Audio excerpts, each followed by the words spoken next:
big secret, but I don't think I've owned vanilla extract or vanilla bean paste since moving into this house. And it's been 3 months. And as a professional recipe developer, that feels unacceptable. But I did just spend $30 on both of these today, and don't tell me that that's unreasonable, because that's also what they cost at Walmart. And we're now ready to make the 4 cookies. The 4 cookies.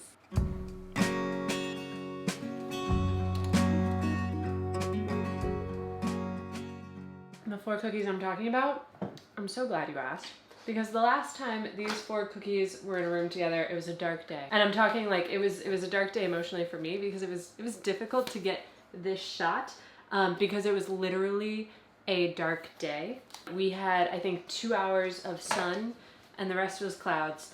And I was stressed because I was like, we have to get these 4 cookies shot. So these are the 4 cookies from my cookbook. Justine Cooks, available for pre-order now and out on October 29th. But the reason I did 4 cookies in a cookbook, which I put into like this handy little chart here, is because I'm actually a crazy person.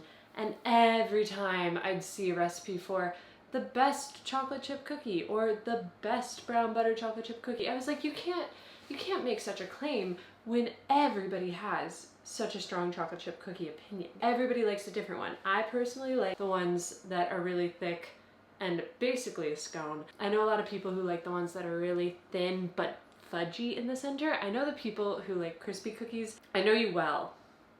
I don't understand you. And then of course I also have a like out of the box chocolate chip cookie preference, and we're just gonna bake through all of them today. I don't know why on the photo shoot day I was incredibly stressed about it, but on a day like today I'm just chilling.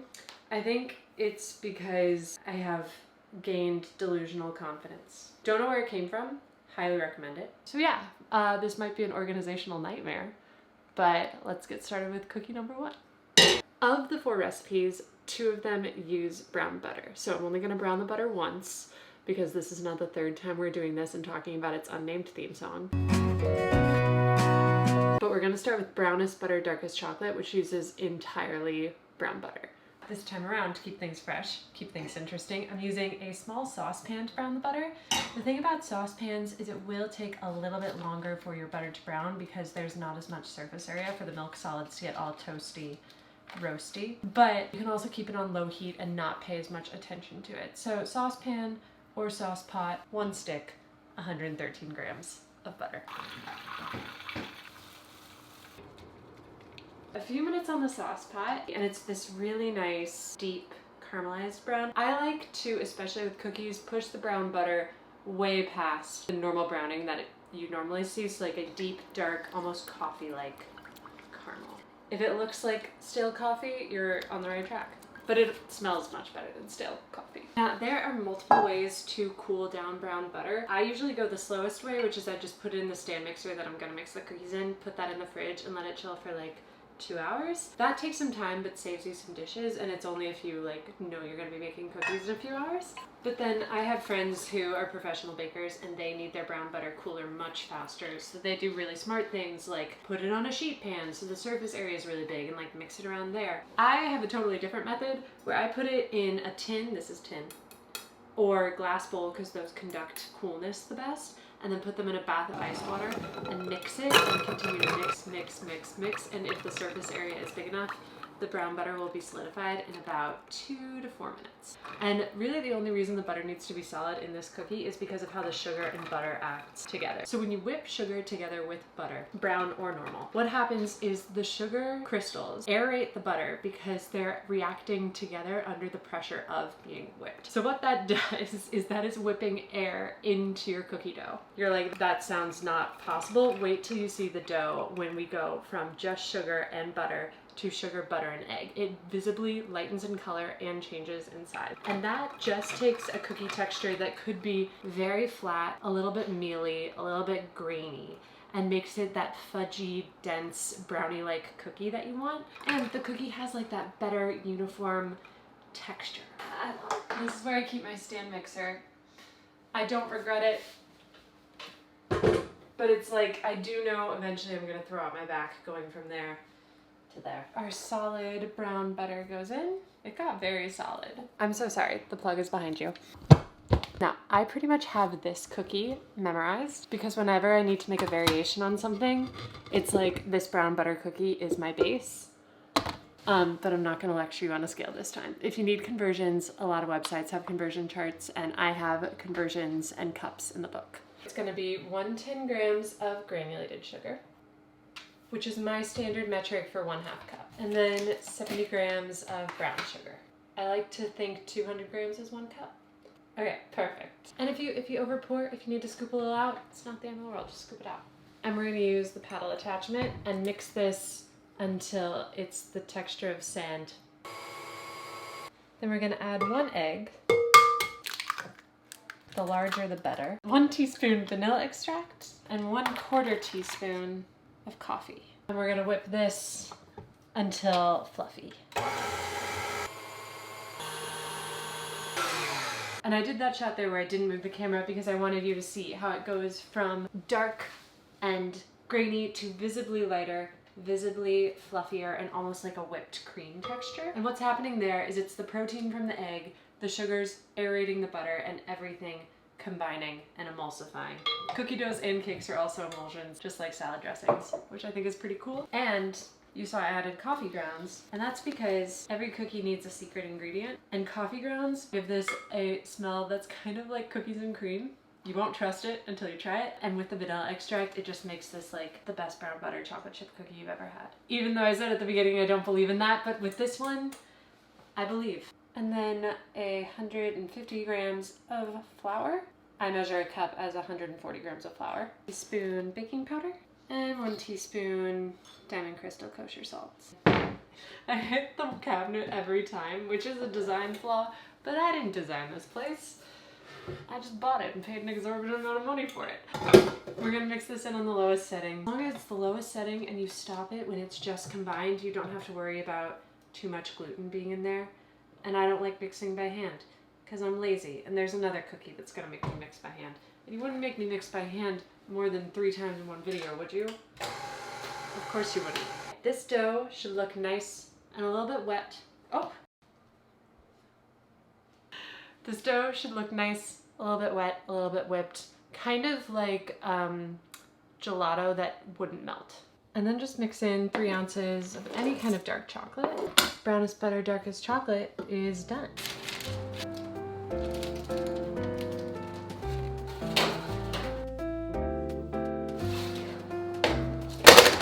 Now we're on to cookie number 2, which is the tall rye guy, which I think is my second favorite of them. I'm very interested to see how you'll think they compare and contrast, but this is modeled after those tall, cakey Levain cookies, the ones that are nearly a scone but so much better, is a high ratio of flour to fat to sugar. So I meased it out because by now I know you trust the scale system, and you'll kind of see that there's the same amount of butter, very, very different amounts of every other ingredient. So this is a high flour, low sugar, medium fat kind of recipe. So starting with 4 tablespoons of just softened butter. And when you hear low sugar, you might be like, oh, I'm not super into that, but there's definitely enough sugar. It's 100 grams of brown sugar, and the more brown sugar in a cookie, the taller the cookie will be. Granulated sugar just allows a cookie to spread. And then 50 grams of granulated sugar. 1 teaspoon of vanilla bean paste. Note to self, open it before you start talking about it. It's very similar to vanilla extract. It just is a little bit more concentrated, and wow, it smells so good. And we have brown butter, this time just 4 tablespoons that's still liquid. And then mix again. It wants to focus on my t-shirt, which no, I don't know these women, but I like their energy, which is why I bought it. But this one will also get nice and fluffy. And then from there, we're just gonna add 140 grams of all-purpose flour, 90 grams of dark rye flour, which will make it nice and nutty and toasty, but if you don't have that, you can add whole wheat flour. See, that's like 80 grams more than our previous cookie. And then 1.5 teaspoons of baking powder, 1 teaspoon of salt, and 100 grams of chocolate. I'm doing a mix of semi-sweet and milk chocolate. This type of cookie dough that is, oh, I'm gonna lose a piece, exactly the type of cookie dough that keeps me excited about living. That's a little dark. There are lots of things I love, but that cookie dough, like, So these are the only cookies that need a chill time of the 4 cookies. And that's because I have dabbled in chill time. I have watched a lot of videos on chill time. I've done a lot of research on chill time. And I've seen a lot of people telling me why I should chill my cookies, but I've even watched like the New York Times video and he was giving me a very vague answer about what chilling my cookie did, and I was watching like a very famous baker and she was giving me another super vague answer about what chilling my cookie for 24 to 36 hours did. I just felt like everybody was telling me like the flour saturates and the gluten builds, so you get a chewier cookie. That's absolutely true. But in terms of sugar and flavor, no one was really giving me a strong answer about what chilling cookie dough actually achieved. And since I will take any excuse to be lazy and a skeptic, I don't chill my cookie dough if I don't really have to. These, I want them chilled because as they bake, I want the top to get really crispy and the inside to stay nice and molten. So that's the reason these are chilled. Anyways, 6 cookies, 105 grams each. These are gonna chill. And then we're gonna do cookie number 3.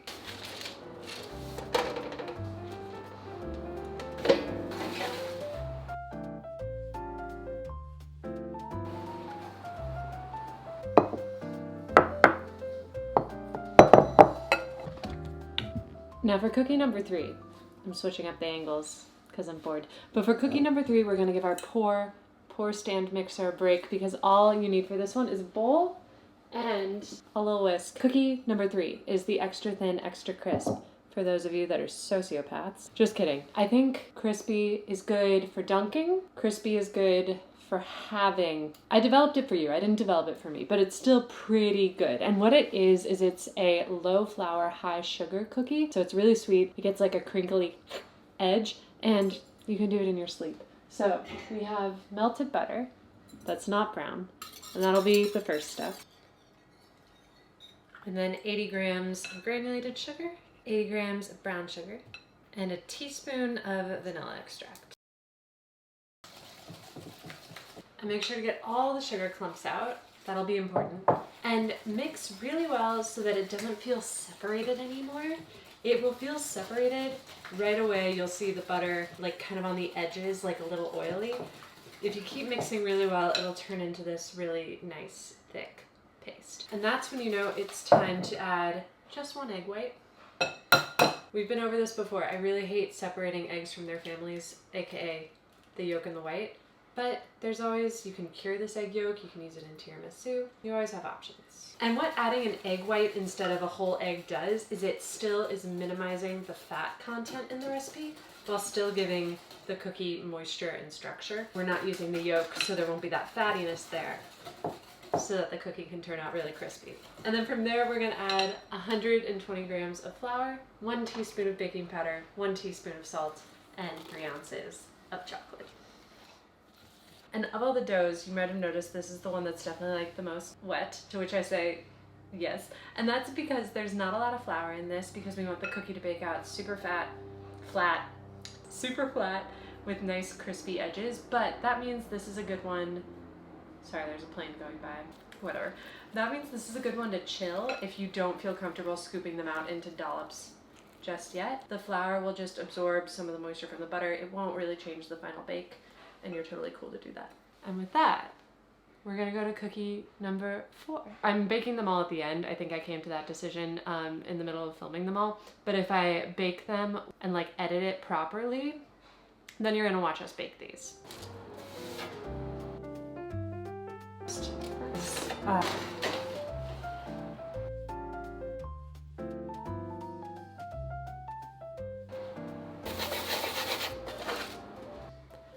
Okay, so cookie number 4 is where I may lose you, but I put it into print, into this beautiful little chart of all these brown buttery cookies, because I truly believe that this cookie is not only unique, it is delicious, and it harnesses everything I love about baking, but in an unexpected way. I am really doing the hard sell because I totally think I'm gonna lose you. These are called sour cream cookies. That's me pausing to just see if you'll still be with me. You seem like a good sport. Okay, so let me continue. We have been baking with sour cream for millennia, centuries. That might be exaggerated, but like we've been baking with sour cream for a long time. Sour cream coffee cakes, sour cream cakes, sour cream, what is it? Pound cake. It has the capability of providing acid, a layer of like complex flavor, and also creaminess, tenderness, and moisture, my favorite word, to a baked good. So I had a tiramisu cookie, which if you haven't made, you totally should, that used mascarpone, and I was like, what if I just sub in the sour cream? And what resulted was a cookie that is really soft, but has a nice crisp exterior because of the fattiness of the sour cream. There's no egg in it, so it's great if you're egg-free or have somebody with an egg allergy. And it's so unique. It eats more like a really nice white cake with a ton of chocolate chips in it, and it comes out really beautiful. So that's the hard sell. Should we make it? We should probably make it. This one has also been mised, which means mise en place, which means all in place. Sour cream would not play well with brown butter, so we're doing just a stick, 8 tablespoons, 113 grams of very softened butter. Wait, 110 grams of granulated sugar. And granulated sugar gives a cookie more reason to spread. 40 grams light brown sugar. It's brown sugar with a little less molasses. And we'll mix that. And unlike all the other doughs that had a lot of brown sugar, this one gets really nice and light and fluffy really quickly. If you were like, she's lost me, but I'm still gonna watch because, you know, I find her beautiful and inspiring. Thank you. Hopefully this is where I get you back. So this is the amount of sour cream that we're using. It's like less than a third cup, not a ton. And this is just, think of it as an egg replacer, and it's gonna lend moisture from the fat from the dairy. It's gonna lend a little bit of acid so that the cookies rise, and it is going to give the most amazing texture and like je ne sais quoi. Yeah, and if you don't tell the people that you're serving these what's in them, they'll never know. And I like how this whips up. It gets really nice and fluffy, but it ends up looking almost like icing. We're just gonna do 160 grams of flour, 1 teaspoon of baking powder, 1 teaspoon of salt. You get the pattern by now. And I always use baking powder because I think it tastes a little better. Baking soda is just pure sodium bicarbonate, so sometimes it doesn't completely react off if there's not enough acid in the cookie recipe. And for this dough, I like it best if the chocolate is like in little shards. And then we'll add the chocolate, and then it'll be time to bake.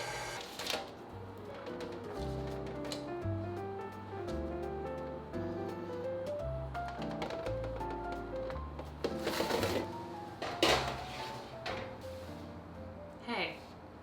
Hi. Would it be a Justine Cooks episode if we're baking and we don't sit on the floor with the oven? I don't think so. This time, there is wine involved. But to explain myself, I'm usually a hydrated queen. My sister's in town, it's her last night here, and I was supposed to be at this for 4 hours. My light kept going off, which is normally totally fine. I have a clip that I'll insert right here. So I'm going to pitch you. I cannot believe that. It's hard to explain. I like was stupid and didn't pre-charge it fully because I thought if I just kept it plugged in it would be fine, and it didn't. And anyways, it set me back about like 90 minutes to 2 hours on this. So I'm having wine now. I think a wine-induced cookie discussion when we have them all done might honestly benefit the video. So while we were waiting for our last cookies to go, I have to talk about my like oven cookie opinions. Okay, first off, I'm a rack truther. Top rack, bottom rack, center rack, all baked differently. I will always say go center rack if you can, go convection if you can, because if you're getting a cookie and like the bottom's too burnt or it like spread out weird or something like that, and you measured by grams and you think you did everything right, 9 times out of 10, it's your oven being weird. Ovens, for saying that they're super accurate, are not always super accurate, which is why I recommend an oven thermometer. That's thing number one. Thing number two, I'm cooking on a light aluminum sheet.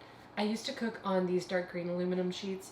Both will get you a fine cookie. I just prefer light because most recipes are tested on light baking. And I have noticed that like dark pans hold more heat, so it won't mess up your cookie, but it will definitely, like the baking time texture, it'll change. Which I learned the hard way because I love my green baking sheet. And lastly, there's a section in my book. Do we want to do like a reading? We're not going to do like a little chapter reading like a fiction author would, but I do have a section called Why Underdone is Done. And for every cookie here except the crispy one, because you want that to be like pretty crispy, crunchy. Every cookie will be better if it comes out of the oven and looks like a little underbaked. And that's because cookies will continue to bake with the residual heat from the pan or just residual heat in the cookie. My mom growing up would always make cookies and they'd taste so good out of the oven, and then in a day they'd taste like dry and cakey and kind of like not as good. If you let them come out underbaked, then the next day they'll taste just as good, crispy on the outside, chewy in the center. And that's because you're not letting your cookie overheat with the residual heat from the oven. I'm 6 hours into baking, and I love baking, but 6 hours in is a lot of hours. The light went out again.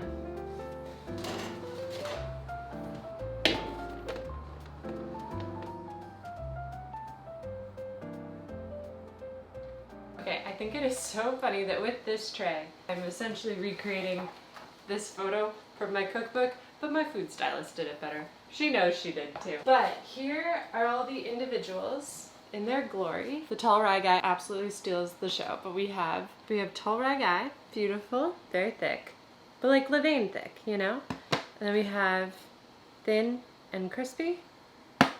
That's how you know it's crispy. We have my angel of the sour cream cookie, love and adore. And then the piece de resistance, the brown butter darkest chocolate, which has like a little nubbin on the edge, but the nubbin is for me.